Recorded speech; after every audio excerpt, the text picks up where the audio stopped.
Hi மக்களே, வணக்கம் and welcome to end point of view. தான் நம்ம சேனலுக்கு நீங்கள் ஃபர்ஸ்ட் டைம் வரீங்கன்னா நான் அறிமுகப்படுத்திக்கிறேன். நான் Sastha Pushpalingam channel host.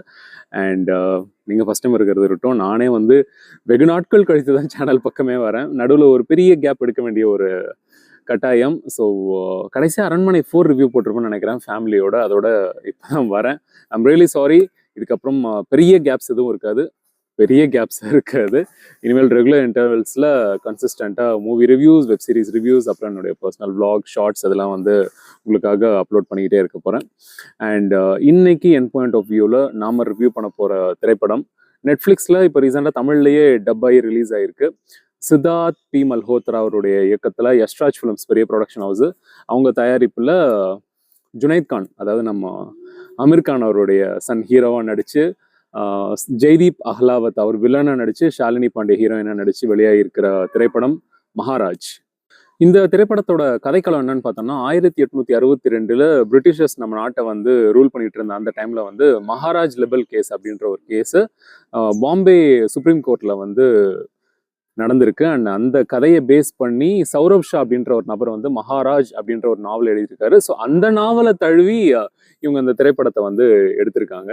So இது ஒரு பீரியாடிக்கல் செட்டப்ல எடுக்கப்பட்ட ஒரு திரைப்படத்தை ஓப்பன் பண்ணோன்னா 1830 வந்து குஜராத்ல ஒரு குழந்தை பிறக்குது. அந்த குழந்தையோட பேர் வந்து கர்சன் தாஸ். கொஞ்சம் ஒரு அப்பர் காஸ்ட்லேயே இந்த குழந்தை பிறந்து வளருது. அண்ட் வளர வளர இந்த குழந்தை வந்து நிறைய முற்போக்கு சிந்தனைகள் மிகுந்த கொஷினா வந்து அப்பா அம்மாவை கேட்குது. எதுக்கு கல்லை கும்பிட்றோம், எதுக்கு கோயிலில் வந்து கல் வச்சு சாமின்ற பேரில் வழிபடுறோம், சாமிக்கு வந்து நம்ம லாங்குவேஜ் தெரியுமா, நம்ம ப்ரேயர்ஸுக்கெல்லாம் அவர் ஆன்சர் பண்ணுவாரா. ஸோ இந்த மாதிரி நிறைய கேள்விகள் வந்து அவங்க அப்பா அம்மா கிட்ட கேட்டுக்கிட்டே வர்றாரு. அவங்க அப்பா அம்மா வந்து ஏதோ சின்ன பையன் விளையாட்டை கேள்வி கேட்குறான் அப்படின்னு நினைக்கிறாங்க. ஒரு கட்டத்தில் 10 வயசுல கர்சன் தாஸ் இருக்கும்போது அவருடைய அம்மா வந்து இறந்துடுறாங்க. அண்ட் அவங்க அம்மாவுடைய இறப்புக்கு பிறகு அவங்க அப்பா வந்து மறுமணம் செஞ்சுக்கிற ஒரு காரணத்தினால அவர் குஜராத்ல இருந்து அவர் அத்தை வீடான பாம்பேக்கு வந்து அவருடைய ஸ்கூல் ஸ்டடீஸ், காலேஜ் ஸ்டடீஸ் இது எல்லாத்தையும் முடிக்கிறாரு. காலேஜ் முடிக்கிற கையோட இவருக்கு வந்து நிறைய சுதந்திர போராட்ட தியாகிகளை நம்ம புக்ல படிக்கிறோம்ல, தாதாபாய் நௌரோஜி, ஸோ இந்த மாதிரி பெரிய ஆட்களுடைய கான்டாக்ட்ஸ்லாம் கிடைக்குது. கான்டாக்ட்ஸ் கிடைக்கிறது மட்டும் இல்லாமல் தாதாபாய் நௌரோஜி நடத்துகிற ராஸ்த் கோஃப்தார் அப்படின்ற ஒரு பத்திரிகையிலையும் இவர் வந்து ஜேர்னல்ஸ், கட்டுரைகள் இதெல்லாம் எழுதுறாரு. எதை பற்றி கட்டுரை எழுதுறாருன்னா, விதவை மறுமணம், எல்லாருக்கும் ஈக்குவாலிட்டி, அதாவது இந்த சமுதாயத்தில் வந்து ஏற்றத்தாழ்வுகள் இல்லை, தாழ்த்தப்பட்டவர்னு யாரையும் ட்ரீட் பண்ணாதீங்க, எல்லாரும் சமம் அப்படின்ற சீர்திருத்த சிந்தனைகள் இது எல்லாத்தையும் வந்து ப்ரீச் பண்ணுறாரு. அவருடைய கட்டுரையிலையும் சரி, ரோட்டில் நின்று கூட்டம் போட்டு எல்லாருக்கும் வந்து இதெல்லாம் வந்து வாயாலையும் வந்து ப்ரீச் பண்ணுவார். ஸோ அப்படி ஒரு கேரக்டர், முற்போக்குவாதியாக கர்சன் தாஸ் வந்து இந்த திரைப்படத்தில் காமிக்கப்படுறாரு. ரியல் லைஃப்லையும் அவர் அப்படிதான். அண்ட் கதையோட இன்னொரு புறத்தில் வந்து ஜே அப்படின்ற ஒரு கேரக்டர் வந்து இன்ட்ரடியூஸ் பண்ணுறாங்க. யார் இந்த ஜே அப்படின்னா, நம்ம கர்சன் தாஸ் பாம்பேல தங்கி படிக்கிறாரு இல்லைங்களா, அவர் தங்கி இருக்கிற அந்த ஏரியாவில் வந்து ஒரு மகாராஜா ஒருத்தர் இருப்பார். அண்ட் அவர் தங்குற இடம் பார்த்தீங்கன்னா ஹவேலி அப்படின்னு சொல்லிட்டு அழைக்கிறாங்க. இந்த ஹவேலி வந்து அவர் மகாராஜாவோட பேலஸ் மட்டும் இல்லாமல் இந்த ஊர் மக்கள் எல்லாருமே வந்து அந்த ஹவேலிக்குள்ளே தான் காலையில் போயிட்டு பூஜை பண்ணி, யாருக்கு பூஜை பண்ணுறாங்கன்னா கிருஷ்ணருக்கு பூஜை பண்ணுறாங்க. பிகாஸ் அந்த ஏரியாவில் இருக்கிற எல்லாருமே வந்து வைஷ்ணவ சமூகத்தினர், அதாவது வைணவ சமூகத்தினர்னு கூட சொல்லலாம். ஸோ இவங்க எல்லாருமே வந்து அந்த ஹவேலியை வந்து மகாராஜோட பேலஸாக மட்டும் பார்க்காம கிருஷ்ணரையே அங்கே வச்சு உருவ வழிபாடு பண்ணுறாங்க. அந்த ஹவேலியை வந்து ஒரு கோயிலாக மதிக்கிறாங்க. அண்ட் மகாராஜா வந்து கிருஷ்ணரோட வம்சாவளியில் வந்து அவர் கிருஷ்ணரோட சாம்ராஜ்யத்தில் வந்து ஒரு அரசனாகவே பார்த்து அவரையும் கிருஷ்ணராகவே வழிபடுறாங்க. ஸோ அப்படி ஒரு ஸ்பெஷாலிட்டி இருக்குது இந்த மகாராஜுக்கு. எந்தெந்த மாதிரி ஸ்பெஷாலிட்டி இருக்குது அப்படின்னு கேட்டிங்கன்னா, கிருஷ்ணருக்கு பண்ணுற மாதிரி இவருக்கும் பூஜைகள் பண்ணுறது, கிருஷ்ணருக்கு வந்து உணவுக்கு படைக்கிற மாதிரி இவருக்கும் வந்து அறுசுவை உணவு படைச்சு அதை வந்து மக்கள் சாப்பிட்றது, இந்த மாதிரி ஸ்பெஷாலிட்டி இல்லாமல் சூப்பரான இதோட ஸ்பெஷல் ஐட்டம் ஒன்று இருக்குது அப்படின்னு சொல்லிட்டு ஒரு விஷயம் ஒன்று பண்ணுறாங்க. அது என்னென்னா, இவர் வந்து அந்த ஊரில் வந்து சில பெண்கள் தான், நிறையவே அழகான பெண்கள் இருப்பாங்க. அதில் இவருக்கு எப்பப்பெல்லாம் தோணுதோ அப்பப்பெல்லாம் வந்து ஒரு பொண்ணை வந்து செலக்ட் பண்ணுவார். அந்த பொண்ணு வந்து இவருடைய அறைக்கு போயிட்டு பாத பூஜை பண்ணணும் அப்படின்னு சொல்லிட்டு ஒரு கலாச்சாரம், ஒரு பண்பாடை வந்து அந்த ஊர் மக்கள் பல நூற்றாண்டு காலமாக வந்து ஃபாலோ பண்ணிட்டு இருக்காங்க. ஸோ அப்படி என்ன ஆகுது, ஹோலி பண்டிகை அன்னைக்கு ஹோலி பவுடர் எடுத்து டான்ஸ் ஆடிட்டு இருக்க நம்ம ஹீரோயின் ஷாலினி பாண்டே அவங்களுடைய நெஞ்சில் வந்து பூசிடுறாரு. பூசின உடனே எல்லாருக்கும், அந்த ஷாலினி பாண்டே அவங்க அம்மா அப்பாவுக்கு, அவங்க தங்கச்சிக்கெல்லாம் வந்து ரொம்ப குஷி ஆயிடுது. அச்சோ, மகாராஜா வந்து அத்தனை பெண்கள் இருக்கும்போது உன்னை வந்து ஹோலி பவுடர் பூசி செலக்ட் பண்ணியிருக்காரு பாத பூஜைக்கு, இது நம்ம குடும்பத்துக்கு எவ்வளோ பெரிய வரப்பிரசாதம் தெரியுமா, நீ போயிட்டு அவருக்கு பாத பூஜை பண்ணிட்டு அப்படின்னு சொல்லிட்டு அம்மாவே சென்ட் ஆஃப் பண்ணி வைக்கிறாங்க. அவங்க தங்கச்சி வந்து ஸ்வீட் எல்லாம் பண்ணி ஊர்ல எல்லாருக்கும் கொடுக்குறாங்க. ஐயோ எங்க அக்கா வந்து பாத பூஜை பண்ண போயிருக்காங்க அப்படின்னு சொல்லிட்டு, என்னடா இவ்வளவு பில்டப் கொடுக்குறாங்களே, அப்படி என்னடா பாத பூஜை அப்படின்னு நம்ம மைண்ட்ல ஒன்று ஸ்ட்ரைக் ஆகுது. உங்களுக்கும் ஆகுது இல்ல, அதே தான் நடக்குது. ஸோ ஷாலினி பாண்டி போறாங்க, போன உடனே பெட்டெல்லாம் அலங்கரிச்சு வச்சிருக்கிறாங்க. இவரு என்னடான்னா சட்டை இல்லாம ஹாஃப் நியூடா அப்படி சோஃபால படுத்துன்னு இருப்பாரு. ஷாலினி பாண்டி போயிட்டு காலை தொட்டு கும்பிடுறா. தொட்டு கும்பிட்ட உடனே இவர் தூக்குறாரு. பாத பூஜை பண்றதுக்கு பாதத்தை தொடணும்லாம் அவசியம் இல்லை அப்படின்னு சொல்லிட்டு பெட்ல கூட்டிட்டு போய் பக்கத்துல உட்கார வச்சு முத்தம் கொடுத்து என்னத்தை ஆரம்பிக்கணுமோ அது எல்லாத்தையும் பக்காவா ஆரம்பிக்கிறாரு. அண்ட் இதுல ஹைலைட்டான விஷயம் என்னன்னா, இந்த பாத பூஜையை வந்து பார்க்கறதுக்காக டிக்கெட் போட்டுட்டு, டிக்கெட்னா காசாவோ இல்ல தங்க ஆபரணங்களையோ கொடுத்துட்டு அந்த ஊர் பெரிய மனுஷங்கள்லாம் வந்து ஃபர்ஸ்ட் ஃப்ளோருக்கு போயிடுறாங்க. அந்த ரூம் இருக்கிற ஃபர்ஸ்ட் ஃப்ளோருக்கு போயிட்டு சுத்தி நிறைய ஒரு 10-15 ஜன்னல் இருக்குது.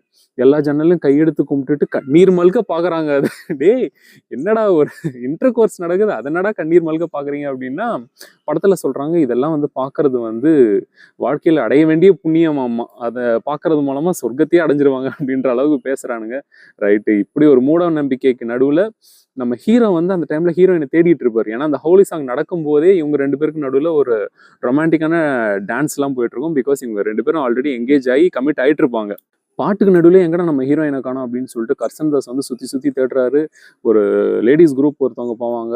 என்னுடைய ஆளை பாத்தீங்களா அப்படின்ன உடனே அவங்க வந்து கெக்கன்னு சிரிச்சுட்டு போயிடுவானுங்க. என்னடா இவ்வளவு லூஸ் மாதிரி சிரிச்சுட்டு போறாங்க அப்படின்னு சொல்லிட்டு ஹீரோயினோட தங்கச்சி கிட்ட போய் கேட்பாரு, எங்கம்மா உங்க அக்காவை காணோம், நானும் ரொம்ப நேரமா தேடிட்டு இருக்கேன். ஐயோ உங்களுக்கு விஷயமே தெரியாதா, அக்காவை வந்து மகாராஜா வந்து பாத பூஜை செய்யறதுக்காக செலக்ட் பண்ணியிருக்காரு. அவ இப்ப வந்து அவரை பக்கம் தான் பாத பூஜை பண்றதுக்கு தான் போயிருக்கா.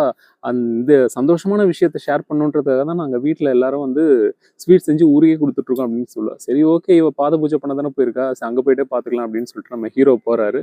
ஹீரோ போயிட்டு ஃபர்ஸ்ட் ஃப்ளோர்ல போறாரு. போயிட்டு என்னடா நடக்குது, என்னடா சுத்தி பாக்குறீங்க அப்படின்னு சொல்லிட்டு பார்த்தா இன்டர் கோர்ஸ் நடந்துட்டு இருக்கும். பார்த்துட்டு நம்ம ஹீரோ பயங்கரமா டென்ஷன் ஆயிட்டு கிஷோரி, அதாவது நம்ம ஹீரோயினோட பேர் கிஷோரி, அங்கிருந்து கத்துவாரு. கிஷோரி பார்த்துட்டு ஷாக் ஆயிடுவா. கீழே போவாரு. போயிட்டு கதவை திறந்துட்டு என்ன கருமத்தை நீ பண்ணிட்டு இருக்க பாத பூஜைன்ற பேர்ல அப்படின்னு கேட்பாரு. அது ஹீரோயின், இதெல்லாம் உங்களுக்கு புரியாது, இதெல்லாம் வந்து தெய்வத்துக்கு நாங்க பண்ற ஒரு தெய்வத்துக்கு நாங்க பண்ற பூஜை மாதிரி, கடவுளுக்கு நாங்க பண்ற சேவை. ஸோ நீங்க வீட்டுக்கு போங்க, நான் வரேன் அப்படின்னு சொல்லிட்டு கூலா சொல்லுவா.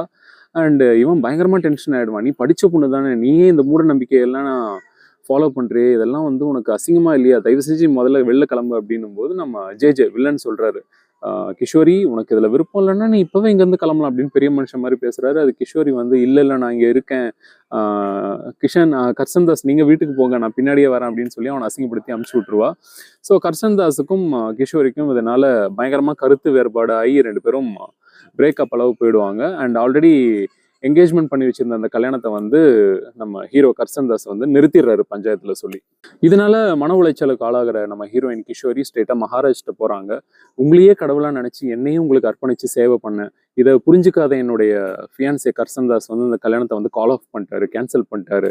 இப்போ நான் என்ன பண்றது, எங்க போறது அப்படின்ன உடனே மகாராஜா அவளை அரவணைச்சு, நீ வந்து கடவுளால் தேர்ந்தெடுக்கப்பட்ட குழந்தைன்ற மாதிரி ஒரு டைலாக சொல்லி, இனிமேல் நீ என் கூடவே இருக்கலாம் அப்படின்னு சொல்லி அவளுக்கு ஒரு ப்ராமிஸை கொடுத்து திரும்ப ஒரு சம்பவத்தை பண்றாரு.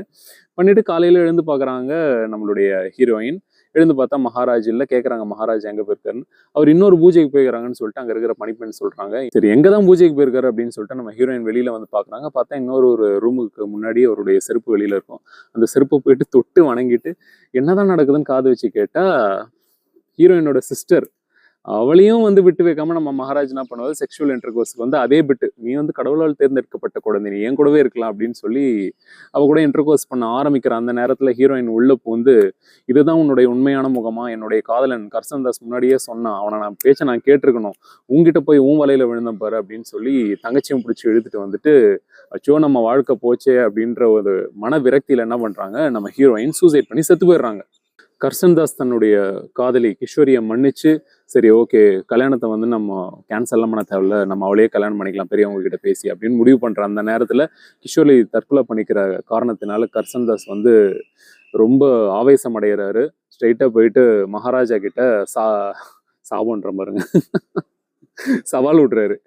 என்ன சவால் விடுறாருன்னா, இங்க பாரு மகாராஜா, உன்னுடைய அயோக்கியத்தனத்தினால என்னுடைய காதலின் வந்து இன்னைக்கு உயிரை விட்டுருக்கா, எனக்குன்னு இருந்த ஒரே ஒருத்தையும் போய் சேர்ந்துட்டா, அதனால நான் இனிமேல் உன்னை சும்மா விட போறதில்ல, உன்னுடைய முகத்திரையை கிழிச்சு நீ ஒரு அயோக்கியம் அப்படின்றத இந்த ஊர் மக்கள் வாயாலேயே நான் சொல்ல வைப்பேன் அப்படின்னு சொல்லிட்டு ஒரு சவால் விடுறாரு. அதுக்கு நம்ம ஜே வில்லனும் வந்து சவால் ஏத்துக்கிறாரு. அவர் ஒரு டயலாக் ஒன்று சூப்பரா சொல்லுவாருங்க. என் பேரு ஜாது நாத்னா கடவுள், நான் வந்து கடவுள். உன்னுடைய பேரு கர்சன் தாஸ்னா கடவுளுக்கான தாசன் நீ. ஸோ நம்மளுடைய நாமத்துல நம்ம பெயர்லயே வந்து ஏற்றத்தாழ்வு இருக்குது. கடவுளை வந்து உன்னால தாசனா இருக்கிற உன்னால என்ன பண்ண முடியும் அப்படின்னு சொல்லிட்டு சூப்பரான ஒரு டயலாக். அது தமிழ்ல யார் டிரான்ஸ்லேட் பண்ணியிருக்காங்களோ அவங்களுக்கு வந்து உண்மையிலேயே குடோஸ் நல்லா பண்ணியிருக்காங்க. ஸோ இப்படி ஒரு ஃபேஸ் ஆஃப்ல இன்டர்வல் வருது. இதுக்கப்புறம் என்ன நடக்க போகுது? நம்ம ஹீரோ வந்து மகாராஜா மதத்தின் பேராலையும் கடவுளின் பேராலையும் பெண்களுடைய கற்ப சூறையாட்டு இருக்க அவருடைய உண்மையான முகத்திரைய வந்து மக்களுக்கு வந்து தன்னுடைய ஜேர்னலிசம், அதாவது தன்னுடைய பத்திரிக்கை மூலமா கோர்ட் அண்ட் கேஸ் மூலமா வெளியில கொண்டு வராரா இல்லையா, இதுல யார் ஜெயிக்கிறா, நம்ம ஹீரோ ஜெயிக்கிறாரா இல்ல மகாராஜா ஜெயிக்கிறாரா அப்படின்றதுதான் rest of the story and climax. இப்போ இந்த படத்துடைய பாசிட்டிவ்ஸ் அண்ட் நெகட்டிவ்ஸ் என்னன்றத டக்கு டக்குன்னு பார்த்துடலாம். படத்துடைய பாசிட்டிவ்ஸ் முதல்ல இந்த படத்துடைய கதைக்களம் தான். பிகாஸ் பிஃபோர் இண்டிபெண்டன்ஸ், அதுவும் 1960s போயிட்டாலே மேக்ஸிமம் என்ன படங்கள் நம்ம பார்த்துருக்கோம் அப்படின்னு எடுத்து பார்த்தோம்னா, பிரிட்டிஷர்ஸ் நம்மளை ரூல் பண்ணுறது, நம்மளுக்கு எதிராக வந்து அட்ராசிட்டிஸ் பண்ணுறது, அதை நம்ம தட்டி கேட்கறது, ஒரு பக்கம் மாடரேட்ஸ், ஒரு பக்கம் எக்ஸ்ட்ரீமிஸ்ட், குண்டு வெடிக்கிறது, துப்பாக்கி தோட்டா போராட்டம், ஜெய்ஹிந்த், இதெல்லாம் தான் நம்ம வந்து பார்த்துருக்கோம். அண்ட் அப்படிப்பட்ட படங்களுக்கு நடுவில் இப்படி ஒரு கதைக்களம், அதாவது மத நம்பிக்கைகள், மூட நம்பிக்கைகள், சமத்துவம், சீர்திருத்தம், இப்படி ஒரு டாபிக்ல திரைப்படம் எடுத்திருக்கிறது பாராட்டக்கூடிய ஒரு விஷயம்தான். உண்மையான கதையை தழுவி எடுத்தாலும் கதையில ட்ராமாட்டிக்கா என்னென்ன விஷயங்கள் பிளேஸ் பண்ணணுமோ அதெல்லாம் பிளேஸ் பண்ணி ஸ்டோரி நல்லா பண்ணியிருக்காங்க. ஸோ படத்துடைய ஸ்டோரி அண்ட் அந்த ஒரு பிளாட்ஃபார்ம் இந்த படத்துக்கு ஒரு ப்ளஸ் பாயிண்ட்னே சொல்லலாம். இந்த படத்துடைய அடுத்த ப்ளஸ் பாயிண்ட்டு இந்த படத்துடைய டெக்னிக்கல் ஆஸ்பெக்ட்ஸ், பாடல்களாக இருக்கட்டும், பேக்ரவுண்ட் மியூசிக்காக இருக்கட்டும், விஷுவல்ஸாக இருக்கட்டும், அந்த ஆர்ட் டைரக்ஷன் செட்டாக இருக்கட்டும், இது எல்லாமே வந்து நம்மள பேக் டு அந்த 1860s, நான் பார்த்ததில்ல 1860s, பட் சினிமேட்டிக் விஷுவல்ஸாக நம்மளை வந்து அந்த இடத்துக்கே, அந்த பீரியாடிக் செட்டப்கே கூட்டிகிட்டு போய் உட்கார வைக்குதுன்னே சொல்லலாம். ஸோ படத்துடைய டெக்னிக்கல் ஆஸ்பெக்ட்ஸ் அந்த படத்துக்கு இன்னொரு ஒரு ப்ளஸ் பாயிண்ட். படத்துடைய மூணாவது ப்ளஸ் பாயிண்ட், இந்த திரைப்படத்தில் நடித்த நடிகர்களுடைய நடிப்பு. ஹீரோவை நான் சேர்க்கல, நெகட்டிவ்ஸில் வரேன். ஹீரோவை தவிர்த்து ஷாலினி பாண்டேவா இருக்கட்டும், ஜெய்தீப் அஹ்லாவத், அவர் வந்து இந்த ஜே அப்படின்ற அந்த வில்லன் கேரக்டரை என்னமா பண்ணியிருக்காருங்க. பெருசா எக்ஸ்பிரஷன்லாம் எதுவுமே கிடையாது. ஆனா ஒரே எக்ஸ்பிரஷனை படத்தை பூரா கொண்டு வர்றது வந்து ஒரு டஃப்பான டாஸ்க் தான். அதுவும் சிரிச்ச முகத்துல ஒரு வில்லனை பார்க்கறதுன்றது எவ்வளோ நாள் ஆச்சு? ரொம்ப நாள் ஆயிடுச்சுங்க. கடைசியா தனி ஒருவன்ல பார்த்தோமா, அதுல கூட அவர் வந்து அங்கங்க பயங்கரமா டென்ஷன் ஆவாரு. பட் இந்த படத்துல வந்து த்ரூ அவுட், அதாவது கடவுள் வந்து எப்பயும் சிரிச்சுட்டே தான் இருப்பார் அப்படின்ற ஒரு பிலீஃப் இருக்கு. ஸோ அந்த ஒரு சட்டிலான ஸ்மைலை வந்து படத்துடைய ஃபர்ஸ்ட் ஃப்ரேம்ல இருந்து டுவர்ட்ஸ் அந்த கிளைமேக்ஸ் வரலாம். கிளைமேக்ஸ் முடிஞ்சதுக்கு அப்புறம் தான் அவர் முகத்துல இருந்து அந்த சிரிப்பே வந்து அடங்கும். ஏன்னா கோர்ட்ல அப்படியே ஒரு தீர்ப்பு ஒன்று கொடுத்துட்டு இருப்பாங்க. ஸோ வில்லனுடைய பெர்ஃபார்மன்ஸ் வந்து டாப் கிளாஸ். அதுக்கு எதிர்க்க ஹீரோடைய ஆக்டிங் என்னன்றது நெகட்டிவ்ஸ்ல சொல்றேன். ஷாலினி பாண்டே நல்லா பண்ணியிருக்காங்க. படத்துல நடிச்ச மற்ற சப்போர்ட்டிங் ஆக்டர்ஸ் எல்லாமே வந்து அவங்களுடைய பெர்ஃபார்மன்ஸஸ் கதைக்கு, அந்த கதைக்களத்துக்கு, கதாபாத்திரத்துக்கு என்ன தரணுமோ அதை கரெக்டாக தந்து நீட்டாக பண்ணியிருக்காங்க. ஸோ படத்துக்கு அதாவது ஒரு ப்ளஸ் பாயிண்ட். இப்போ இந்த படத்தோடைய நெகட்டிவ்ஸ். ஹீரோ ஜுனைத் கான், அமீர் கானுடைய மகன். இந்த இடத்துல எல்லாரும் நெப்போட்டிசம்வாங்க. ஸோ நெப்போட்டிசம் இருந்தாலும் சில ஆக்டர்ஸ் அவங்க அப்பாவுடைய லெகசிஸ் அப்படியே கேரி பண்ணி சூப்பராக சஸ்டெயின் பண்ணிட்டு இருக்காங்க இண்டஸ்ட்ரியில். ஸோ அந்த விதத்தில் ஜுனைத் கானுக்கு இன்னும் நிறைய சேலஞ்சஸ் இருக்கும் ஃபியூச்சரில். பட் ஃபர்ஸ்ட் படத்தில் பெருசாக ஒரு எதுவுமே பண்ணலை. ஏதாவது கொஞ்சமாவது பண்ணியிருக்கணும். ஏன்னா ஒரு கேரக்டர் வந்து அவ்வளோ ஸ்ட்ராங்கான ஒரு கேரக்டரு, சீர்திருத்தவாதி, முற்போக்குவாதி, ரியல் லைஃப்ல இப்படி ஒரு கேரக்டர் எக்ஸிஸ்ட் ஆயிருக்கு, அதை நம்ம கேரி ஃபார்வர்ட் பண்ணி தூக்கிட்டு போன அந்த படத்தை அப்படின்ற ஒரு அவேர்னஸ் எதுவுமே இல்லைன்னு தான் சொல்லணும். ரொம்ப ஃப்ளாட், எவ்வளோ ஃப்ளாட்டாக நடிக்க முடியுமோ அவ்வளோ ஃப்ளாட்டாக, அது இந்த கை எவ்வளோ ஃப்ளாட்டாக இருக்குது, அப்படி இருக்குது அவருடைய நடிப்பு. ஆக்டிங்னா இப்படி இப்படி இப்படி இப்படி போயிட்டு வரணும். அப்படி இல்லைன்னா நம்ம வில்லன் மாதிரி சிரிச்ச முகமாக அப்படியே அந்த கேரக்டரை செஞ்சுட்டு போயிடணும். ஸோ இவர் வந்து எதுவுமே செய்யலை. அது ஒரு சேட் பார்ட் இந்த படத்துக்கு. மேபி அவரும் நல்லா பெர்ஃபார்ம் பண்ணியிருந்தாருன்னா இந்த படம் வந்து இன்னும் ரசிக்கிற மாதிரி இருந்திருக்கும். பட் கர்சன் தாஸ் அப்படின்ற ஒரு கேரக்டர் இந்த படத்துல ரொம்ப ஃப்ளாட்டாக இருக்குன்னு தான் சொல்லணும். இந்த படத்துக்கு ஹீரோவே ஒரு நெகட்டிவ். அதுக்கப்புறம் ஸ்க்ரீன் பிளே வந்து இன்னும் கொஞ்சம் டைட்டாக பண்ணியிருக்கலாமோ, இல்லை இன்னும் கொஞ்சம் ட்விஸ்ட் அண்ட் டர்ன்ஸ் வச்சுருக்கலாமோ அப்படின்னு யோசித்தாலும் ஒரு உண்மை சம்பவத்தை தழுவி எடுக்கும்போது வேற என்ன பெருசாக பண்ணிட முடியும் அப்படின்ற ஒரு விஷயமும் தோணுது. பட் ஸ்க்ரீன் பிளே அடுத்து என்னன்றது இல்லாமல் அடுத்து என்னன்றதை நானே சொல்கிறேன்டா அப்படின்ற அளவுக்கு தான் இருக்குது. So predictable screen play, nothing so special, nothing so new. So இந்த ஸ்க்ரீன் பிளே படத்துக்கு ஒரு சின்ன நெகட்டிவ்னு தான் சொல்லணும். மற்றபடி இந்த படத்தை பற்றி பேசுகிறதுக்கு பெருசாக எதுவும் இல்லை. சமுதாயத்துக்கு ஒரு நல்ல கருத்து சொல்கிற ஒரு திரைப்படம். படத்தில் ஒரு லைன் சொல்லுவாங்க, கடவுளை நாம் அடையணும்னா நடுவில் வந்து எந்த மீடியேட்டரும் தேவையில்லை, நம்ம மனசு வந்து சுத்தமாக இருந்தால் போதும், நம்ம மனசில் இருக்கிற அந்த பக்தி வந்து நீட்டாக க்ளீனாக இருந்தால் போதும், நம்ம கடவுளை வந்து நேரடியாகவே போய் அடைஞ்சிடலாம், நடுவில் யாரும் டிக்கெட் கொடுக்கணும்னு அவசியம் இல்லை அப்படின்ற ஒரு மாரலை சொல்கிறாங்க. ஸோ அது கண்டிப்பாக இந்த காலகட்டத்திலையும் சொல்ல வேண்டிய ஒரு விஷயம்தான். இன்னும் மனித உருவத்தில் இருக்கிற நிறைய பேரை கடவுளாக நம்பி மக்கள் வந்து லட்சங்களை இறைச்சிட்டு இருக்காங்க. ஸோ இந்த படத்தை பார்த்தாது அவங்களாம் திருந்தாங்கன்னா நல்லாயிருக்கும். அண்ட் இந்த திரைப்படத்திற்கு இந்த பாசிட்டிவ் நெகட்டிவ்ஸ்லாம் வெயிட் டவுன் பண்ணி பார்த்து ஒரு ரேட்டிங் தரணும்னா என் பாயிண்ட் ஆஃப் வியூவில் மகாராஜ் திரைப்படத்துக்கு நான் கொடுக்க போகிற ரேட்டிங் 2.75 அவுட் ஆஃப் 5. ஹீரோ நல்லா நடிச்சிருந்தாருன்னா 3 கொடுத்துருப்பேன். ஸோ அதனால் 0.25 கட் பண்ணிட்டேன். ஸோ ஒரு டீசெண்டான ஒரு வாட்சபிள் மூவி நெட்ஃப்ளிக்ஸில் தமிழில் ஸ்ட்ரீம் ஆகிட்டு இருக்கு. லாகின் பண்ணி ஸ்ட்ரீம் பண்ணி பாருங்கள், உங்களுக்கு பிடிக்கும்னு நம்புகிறேன். And definitely one time watch.